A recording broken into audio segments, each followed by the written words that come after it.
Welcome back, Truth Seeker. It is Monday, September 27th, 2021.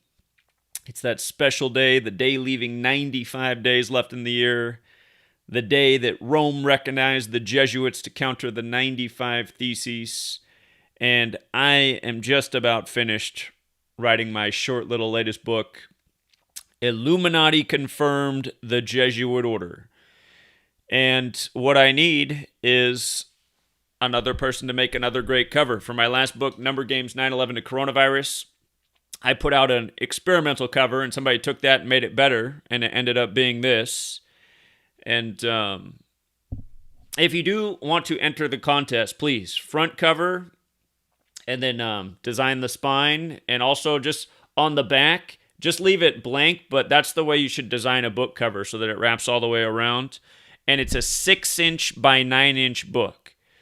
6 inches wide, 9 inches tall. So you want to use those dimensions for the cover you design. 6 inches wide by 9 inches tall. And the spine's not going to be real thick because it's not a thick book. And I can tinker with it a bit. But the contest, first place, the winning cover, will get $1,000 and a box of books. And for second and third place, because I see there's going to be a lot of submissions, and you guys realize, the last time I announced that I was going to do this, a bunch of you emailed me within hours a cover of the book. Please put some time into it. A lot of the covers were rushed, and it's like, does this person really think I'm going to use this for my book cover? I mean, come on. If you guys want to win the contest, you have to put in time, not just create something in 5 minutes and send it off and hope you win. You got to make a good cover, not just rush. It just that whole thing, just that whole response kind of turned me off. Just how many covers were submitted and how many weren't that great. I was just like, God, man. I guess this is what America is, man. Just like people that don't know how to do anything in a rush to do everything. There were some people who submitted covers that were nice, but I mean, some of you guys just like, it looked like you spent 2 minutes on it and submitted it. I mean, what a joke. I don't want some trash cover, you guys. Again, they say don't judge a book by its cover, but that's what most people do in our society. So some people say that this cover was too plain and that's why the book didn't sell well enough. I don't know about that. I like this cover. I mean, maybe people don't understand the symbolism of it. The 110 there, the World Trade Centers, the coronavirus. But I thought that was a great cover. So anyway, put some time into it, think it through, and again, think about the choices you make and the fonts you use. That was the one thing I changed on this cover. The font that he originally did with it, I didn't like so much, so I switched up the font. And anyway, $1,000 to first place, $500 to second, $300 to third place. All places will get a box of books. I'm going to order a ton of books this time. And again, yeah, I'll let you know when the winning covers are chosen and what the places are. So when you email me your covers, you don't need to put all your contact information in there and mailing address at first. If yours are the winning covers, I will contact you and say, okay, I need your mailing address for where I can send a check to or how you want to be paid. And, consider that's a lot to give away in prizes because off this book right here, I mean, at best, I've made like $20,000 in profit, which isn't saying much based on how much time I've spent in the books, or not the bookstore, but the post office and just writing the book and dealing with emails. I mean, so there's not a lot of profit in books, but who knows? Maybe one of these will finally sell well, and maybe doing this shorter book will be the trick to getting the information out there. So that is the announcement. And again, the people need this knowledge. So if you make a great cover for me that helps this book reach more people, you will be doing, tremendous work for the world. When you learn this knowledge, it's so simple. You can just see through everything that's put in front of your face every day that's part of the lie. Well, look at today. Pills to treat COVID-19 might be the way to get back to normal. What about all the vaccines they made mandatory? I thought that's how we're getting back to normal. Masks and vaccines. Now we need pills too? Wow, Big Pharma's really raking it in off this. But look at what they got right on the pill. I mean, you can see it right there, 82. How many times have we talked about 82 and COVID in this pandemic? And again, if you're new here, what we teach about is Gematria. Very, very simple practice. COVID, when you run the alphabetic order in reverse, is 82. And if you read the story, this is about how the experimentation's going on at Fred Hutchinson in Seattle 82, where the pandemic began, right? The first confirmed case in the world outside of mainland China was in Seattle in Bill Gates' backyard. Then we predicted that March 22nd, 2020, the 82nd day of that year, we'd see a lot of lockdowns. Gotham City and many other places, New York, of course, locked down on the 82nd day of the year. They've just been going crazy with the 82s in the time of COVID. And today they got to show you what the new COVID pills might look like with a big old 82 on them. Straight from Seattle where they're being researched. So again, just all the people that are neglecting this knowledge and saying like, oh, it's confirmation bias. I mean, you guys really got to pull your head out of your ass. This stuff is a mockery every single day. And here, let me just read a little bit of this. Within a day of testing positive for COVID-19 in June, Miranda Kelly was sick enough to be scared. At 44, with diabetes and high blood pressure, Kelly, a certified nursing assistant, was having trouble breathing, symptoms serious enough to send her to the emergency room. When her husband Joe, 46, fell ill with the virus, too, she really got worried, especially about their 5 teenagers at home. I hope to God we don't wind up on ventilators. We have children. Who's going to raise these kids like they know that being on the ventilator is a death sentence? But notice she's 44, and this story's out of Seattle, right? Seattle's also 44. By the way, sorry, Seahawks fans. We knew your team was going down this week. Vikings 44, Seattle 44. Vikings became 4-4 at home versus Seattle. Plus, they became 6-12 overall in Minneapolis as the 612 area code. Again, the same Jesuits who control your fixed sports leagues control your news and all the fixed agendas like COVID, and they do them all with the same code. But then they talk about, with regards to the 44, they're talking about this new medicine, these new pills, right? Medicine's 44, Pfizer's 44. Did you catch how medicine's also 46? Like the wife's 44, the husband's 46. And they say he got the virus at 46 and virus is 46. And then you look at her name, Miranda Kelly, you see the 53 in it and the 199. 199 is the 46th prime. 53 goes right back with the COVID. And then Joe Kelly, the husband who's got the virus, this news breaks today, the day leaving 95 days left in the year. And again, this entire thing's a gigantic Jesuit agenda. Today's the day in history the Jesuits were recognized by Rome to counter the 95 Theses.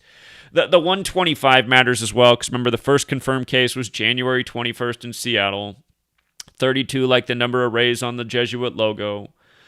But again, every day, stories just totally contrived, just like this. The numbers put right in front of your face that go with the story. A 44-year-old and a 46-year-old who are trying out the new medicine for COVID in Seattle thanks to Fred Hutch. I mean, it's just, and I mean, just where it started, just with the pills, with the big 82 on them. I mean, come on. Come on. Both the Kellys who live in Seattle had agreed just after their diagnoses to join a clinical trial at the nearby Fred Hutch. I know we talked about Fred Hutch before.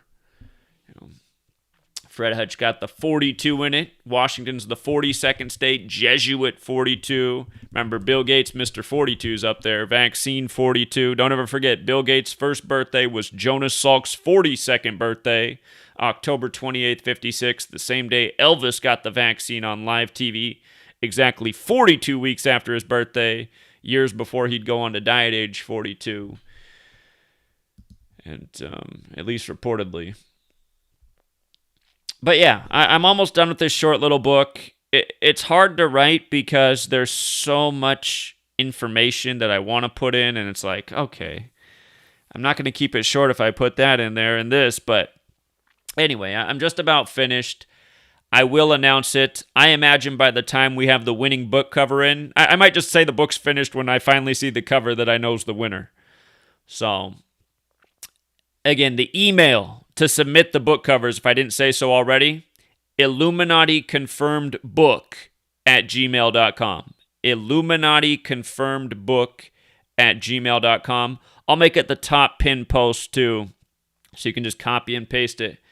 case that's too long of an email for you to write out. Sometimes on your phone that can be annoying, autocorrect and whatnot. But IlluminatiConfirmedBOOK at gmail.com. And you know what? While we're on, let's look at this thing about Hinckley, too. I mean, we know that Ronald Reagan was a Jesuit pawn. Hinckley was supposedly the man who tried to assassinate him. That's also news today in the headlines. Department of Justice agrees to drop release restrictions for Reagan shooter John Hinckley Jr. I remember they released him right around the time that Trump became president-elect.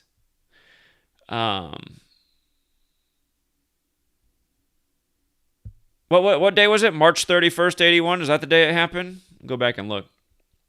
I think that might have been the day. Hinckley was released from a mental hospital in 2016 and has lived in Williamsburg, Virginia with his mother.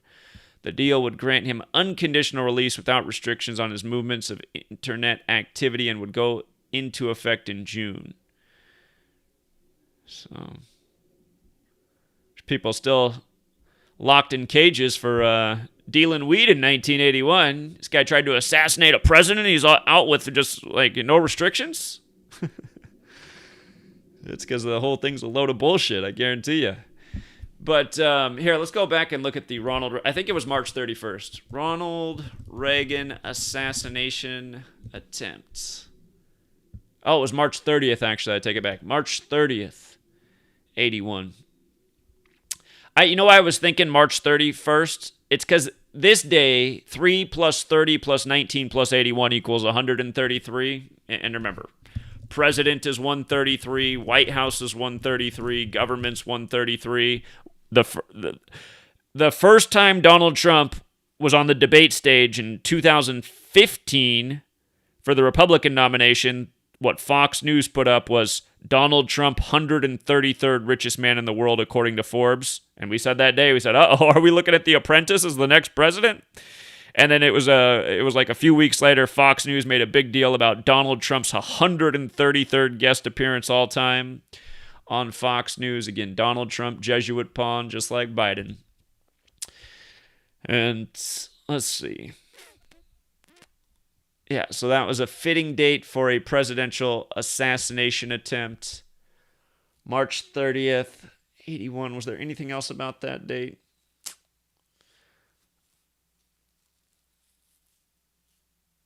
Oh, it was also a date with 52 numerology as well. So government's also got the 52 in it. So does president.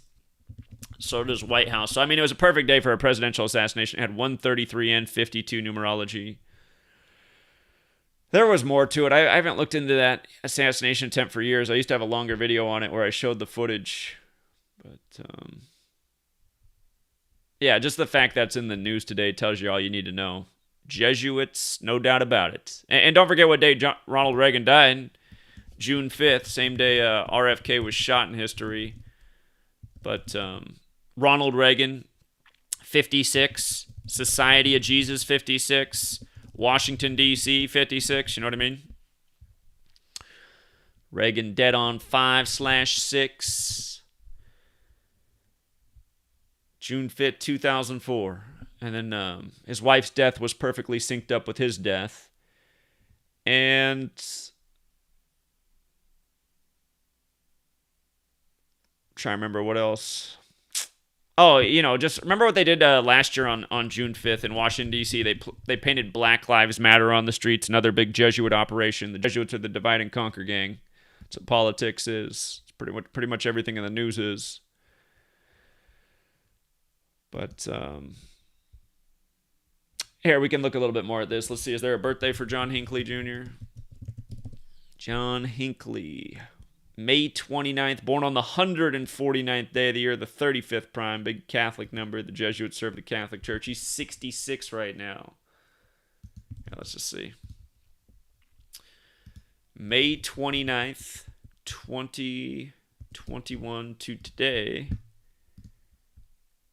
It's 121 days after his birthday. It would also be his 122nd day of his age. And remember, the Jesuit motto, Isus Hominum Salvator, equals 122.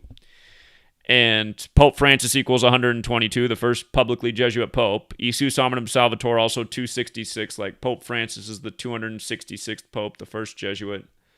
So yeah, I mean, this has Jesuit written all over it. But I mean, anything like that in the news today is clearly paying tribute to the Jesuits.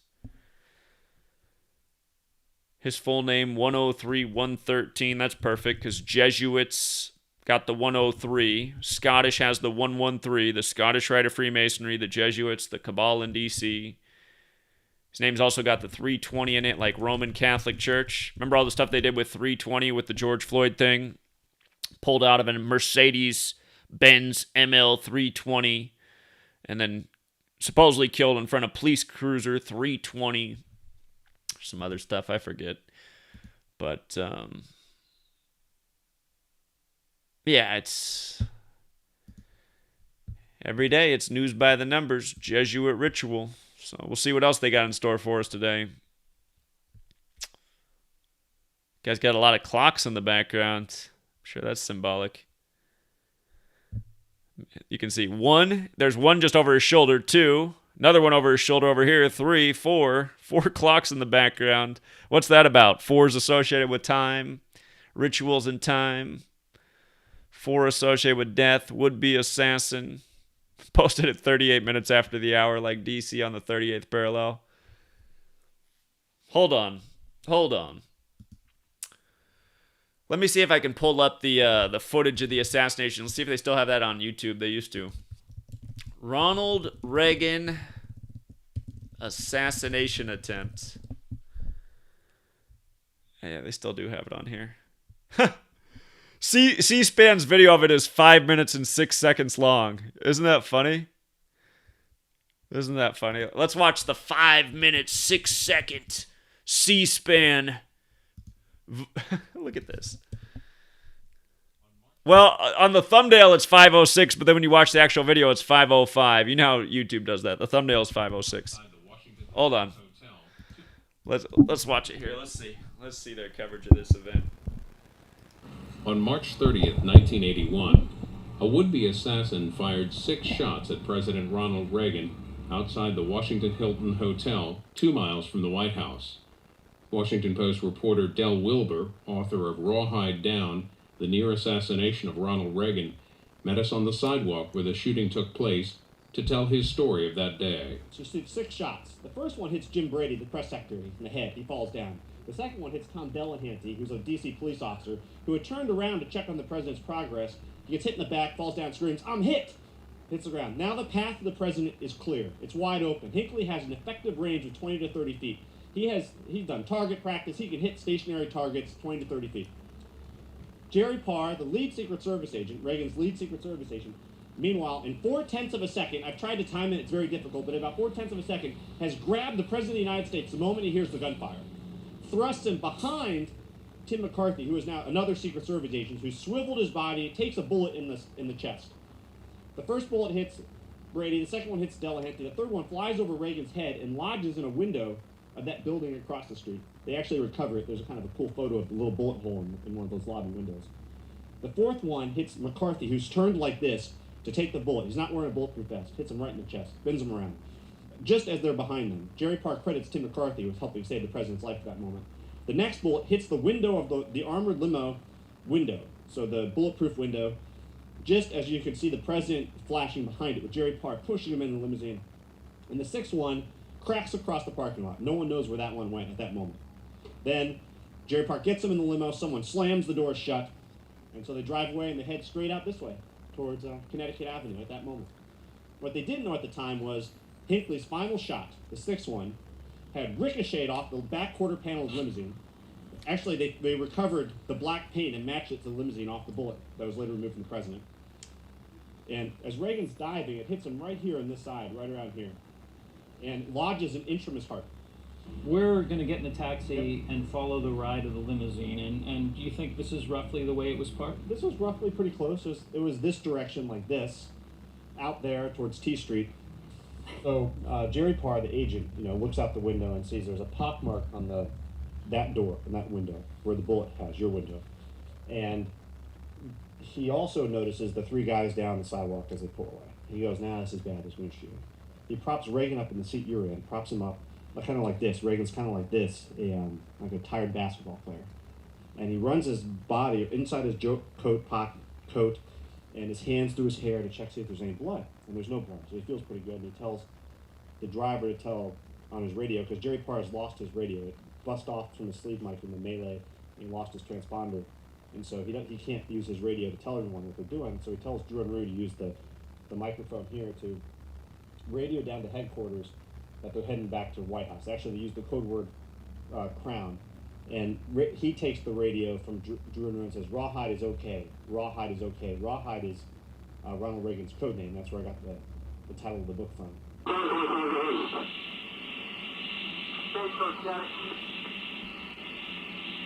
Rawhide is okay. Follow up. Rawhide is okay. Have I heard you? You want to go to the hospital or back to the White House? We're going to Crown. Back to the White House. Back to the White House. Rawhide is okay. Right about here, Jerry Parr realizes that something's wrong with the president because he's having trouble breathing. He says, I'm having trouble breathing. I don't know. What's wrong? Are you having a heart attack? Is it your heart? And, Reagan says, I don't think so. And then he starts dabbing blood from his lips, and it's bright and frothy blood. And from Parr's training, he knows that means it's oxygen. It's probably from the lungs. That isn't good. And so Jerry Parr has to make a call. Roger, we want to go to the emergency room of George Washington. That's Roger. Go to George Washington fast. Roger, Sergeant, stay down quick. Get an ambulance. Get the, what time, guys? You copy? Correct, we're going to call.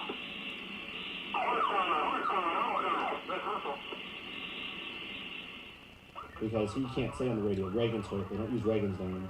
They know people and assassins and news media can be listening to the open radio communications, hence they use the code names. And so they abandon Crown, the White House, go to the hospital. All right, that was that clip, but I thought that was going to be the actual assassination clip in there. They used to have it. Let's see.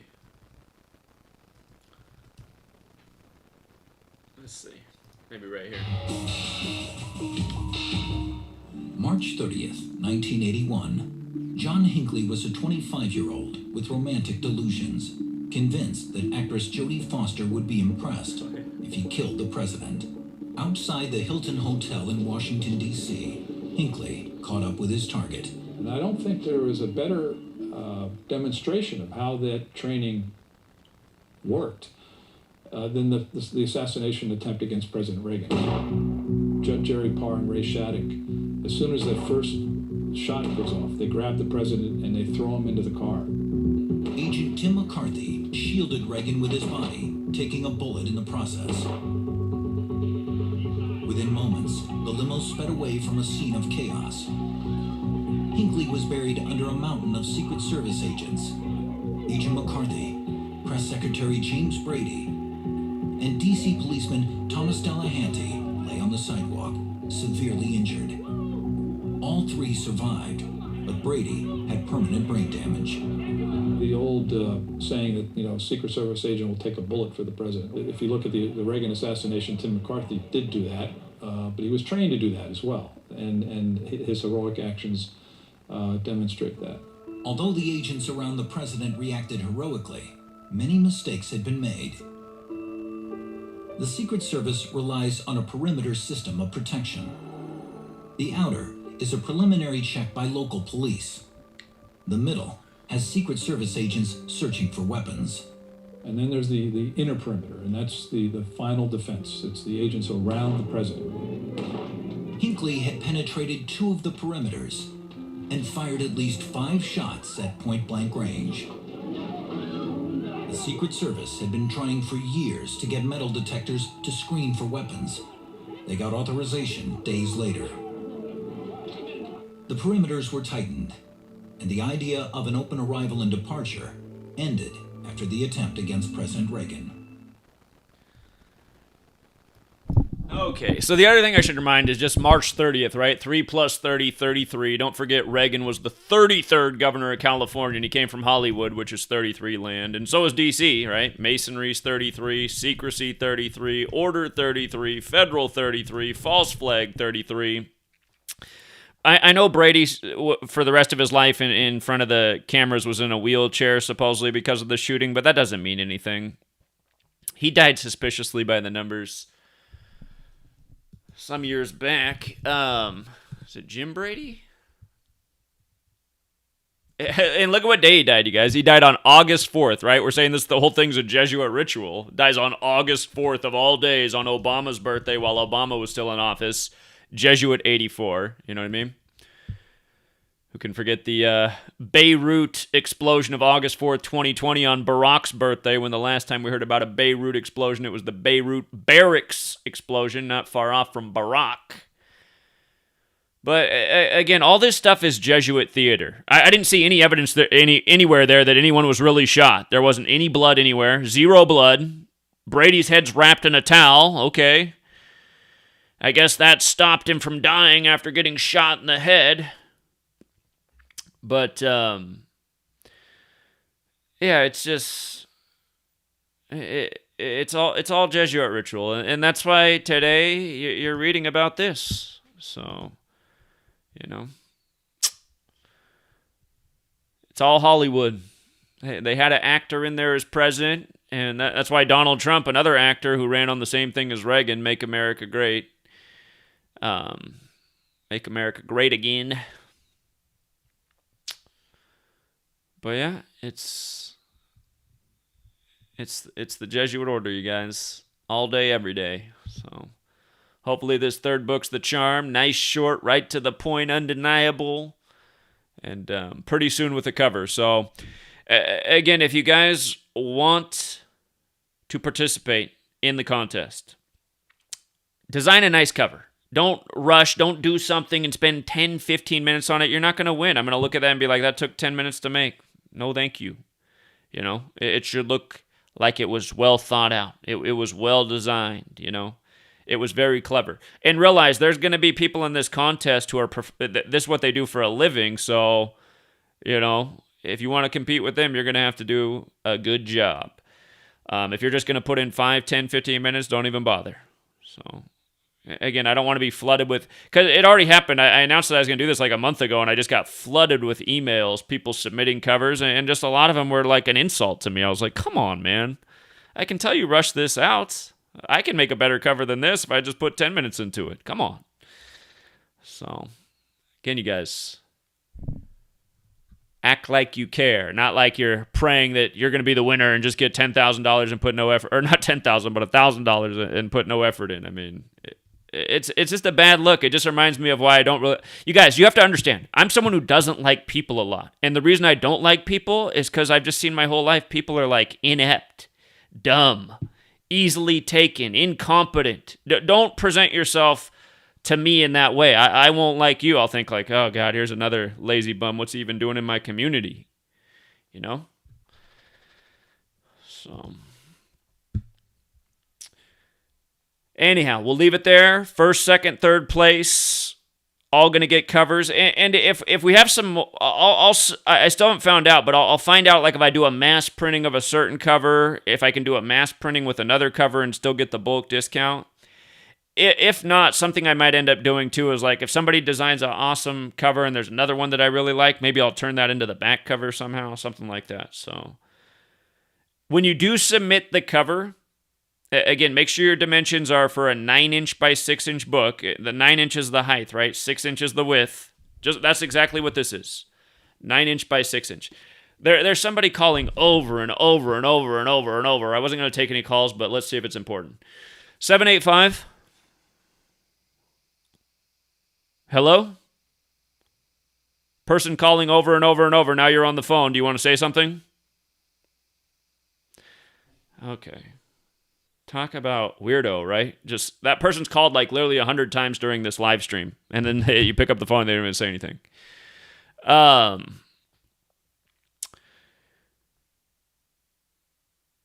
again, 9-inch by 6-inch. Email the cover to IlluminatiConfirmedBOOK@gmail.com, and then in the quick description, just say what you used to design the cover, because that might be helpful to me if I have to tinker with it. So, and again, if you can design it with a front, back, and a spine, that would also be great. Okay. This person's calling back. I'm just going to see in case there was a phone glitch. 785. Hey, I finally got through, man. Hey, I apologize about that. I just thought that you cut the phone, and I apologize about that. Hey, check out bring up the Jesuit order logo. Okay. Read off the letters. IHS? I don't need to bring that up to tell you IHS. Isus Hominum Salvator. You're missing one letter. You're missing one letter. The T? The T. We've covered this, man. Shit. The cross. Oh, you've already discussed that? Uh-huh. Oh, I apologize. Yeah, this is the sodomy gang. This is the sodomy gang. So. Right on. I apologize. My bad. Yeah. All right. Appreciate it, man. You bet. Yeah. I mean, it's not an accident that it does say shit as well. If you count the T, the cross as a T, which it is. Again, this is the sodomy gang. And that's what they're giving the world every day. Nothing but bullshit. They're running the world with bullshit. They're fucking people in the ass. I mean, that's who these people are. And again, I will remind you, the most homosexual cities, they're the Jesuit cities. That's not an accident, you guys. These people create culture, you know? So, society's never been getting fucked in the ass harder than they are right now. And look at society likes it. It all makes sense too, right? They've been conditioning everybody to like taking it up the ass. It's a cool thing, and they're really fucking people up the ass in all sorts of ways right now. So, anyway, we'll leave it there, and look forward to those cover submissions. I will just link the email with the top pin post. If you just want to click on it, it'll be there in about 5 seconds. And I'm sure they'll have some other whoppers today, so I'll be back on before long. I'm going to read the book back through a few more times, see if I want to make any more tweaks. And then pretty soon I'll upload it to the Patreon, just the preprint version. And I might end up making some more changes before I submit it to BookBaby. But I need a cover first. So when the cover's done, when I see the winning cover, the cover that just makes me go, oh, man, that is the cover, then the book will be done. And, yeah, we'll leave it there for now, Truth Seeker.